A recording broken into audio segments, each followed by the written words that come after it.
Nous sommes en 2022 et la France vient de battre son record de tests positifs avec plus de 300 000 tests positifs en une seule journée. Le ministre de la Santé a même annoncé que 10% de la population française est désormais cas contact. Malgré ces statistiques effrayantes montrant l'image d'une France paralysée par la maladie, Laurent Toubiana nous explique sur CNews que le réseau Sentinelle ne relève finalement que très peu de malades en cette fin d'année 2021. La question est donc simple, a-t-on encore le droit de parler d'épidémie quand il y a uniquement des tests positifs et pas de malades?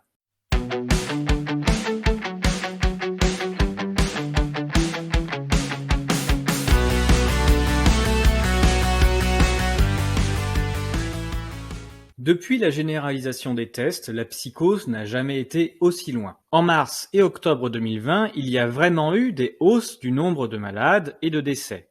Nous avons déjà vu que la qualification Covid-19 de tous les malades se présentant à l'hôpital, ou même de tous les décès des EHPAD, a conduit à surqualifier la maladie. La psychose a ces deux périodes et les décisions prises n'ont très probablement pas arrangé la situation comme nous l'avons déjà montré dans plusieurs vidéos. Depuis cet été, en revanche, une nouvelle étape a été franchie avec le pass sanitaire. Les Français, en particulier les non-vaccinés, sont censés se tester tout le temps. Un test Covid-19 négatif permet alors à toute personne d'être déclarée saine et non contagieuse, même si elle est gravement malade. À l'inverse, une personne en parfaite santé sera considérée malade et contagieuse si elle a un test positif. Elle sera même considérée guérie de la non-maladie qu'elle a eue si elle arrive à avoir un test négatif 15 jours plus tard. À partir du 12 juillet, le nombre de tests réalisés en France explose et le million de tests en une seule journée est franchi le 13 août, alors que nous sommes alors en plein été et qu'aucune épidémie d'infection respiratoire n'a jamais lieu en France l'été. Chacun peut consulter les statistiques du réseau Sentinelle qui n'a jamais relevé aucune épidémie cet été. Ou encore les statistiques de décès de l'INSEE qui montrent que la mortalité reste basse depuis le mois de mai 2021. Le fait de tester massivement les Français entraîne nécessairement une hausse du nombre de tests positifs.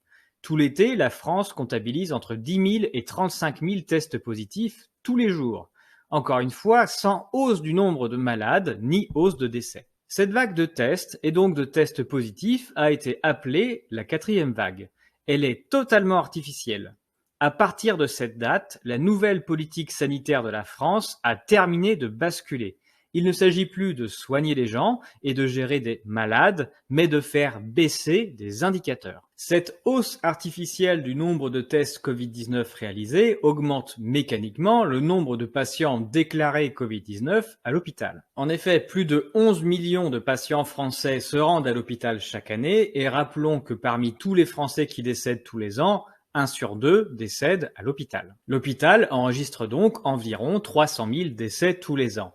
Et tester tout le monde en permanence à l'hôpital va nécessairement augmenter le nombre de patients étiquetés Covid-19 à l'hôpital et augmenter le nombre de décès étiquetés Covid-19 à l'hôpital sans pour autant prouver qu'il se passe quelque chose de spécial. L'augmentation du nombre de Covid-19 à l'hôpital montre juste que parmi tous les patients qui se rendent à l'hôpital, plus de patients ont eu un test positif Covid-19.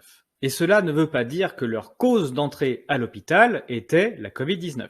Dans les statistiques, une personne âgée qui se casse le col du fémur et qui rentre à l'hôpital et à qui on fait un test et qui a un test positif Covid-19 sera étiquetée dans les statistiques Covid-19.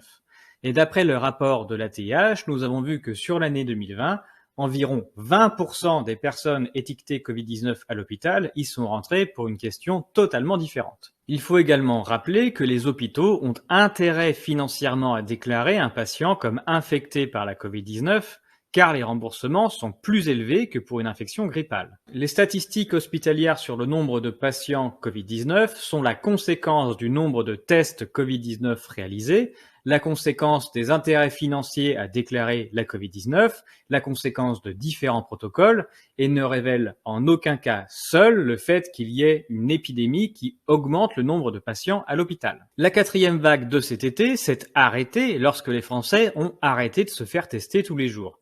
Soit parce qu'ils se sont fait vacciner, soit parce qu'ils ont arrêté de sortir, soit parce qu'ils ont été positifs une fois et peuvent alors se justifier d'une guérison, sans jamais avoir eu le moindre symptôme. Pour relancer la machine de la peur et pousser à la vaccination des enfants, le gouvernement a décidé de forcer les élèves français à se tester régulièrement depuis la rentrée de la Toussaint. Évidemment, l'augmentation du nombre de tests a augmenté le nombre de tests positifs, ce qui a permis de pousser la vaccination des plus jeunes sans même avoir besoin de trouver des malades. Le conseil scientifique et le gouvernement ont même prévu que l'hiver serait extrêmement difficile, malgré 90% de la population doublement vaccinée. C'est dire la confiance qu'ils ont depuis le début envers les vaccins. D'ailleurs, le nouveau variant Omicron a été l'occasion de dire que 2 doses de vaccin ne seraient pas suffisantes et qu'il faudrait une 3e dose et se tester tout le temps avant d'avoir des relations sociales. Ou même encore mieux, les éviter. À partir de la mi-décembre, le million de tests a été franchi presque quotidiennement et 1,5 million de tests ont été réalisés dès le 23 décembre et quotidiennement jusqu'au 1er janvier. Ainsi, le nombre de positifs a franchi 50 000 par jour dès la mi-décembre pour atteindre le record de 100 000 le 23 décembre et jusqu'à 300 000 autour du 1er janvier. Pendant que les Français paniquent, s'isolent, refusent de passer Noël avec des proches à cause de tests positifs, le réseau Sentinelle nous informe de la réalité de notre épidémie hivernale. Le taux d'incidence pour infection respiratoire aiguë remonté par les consultations chez les généralistes est de 143 pour 100 000 habitants. Ce taux d'incidence Covid-19 est de 42 pour 100 000 habitants. Par comparaison, les pics des épidémies grippales ont un taux d'incidence autour de 500 pour 100 000 habitants. Celle de 2015 a enregistré jusqu'à 827 pour 100 000 habitants. Il n'y a donc actuellement pas d'épidémie au sens de malade vu par les médecins généralistes. Si ce constat est lié au comportement des patients qui foncent aux urgences dès qu'ils ont un test positif plutôt que de consulter leur médecin traitant, alors il convient de se poser la question des réelles raisons de l'engorgement des hôpitaux. Il n'y a donc qu'une psychose engendrée par des tests et à la rigueur, s'il y a une maladie, c'est celle de la peur.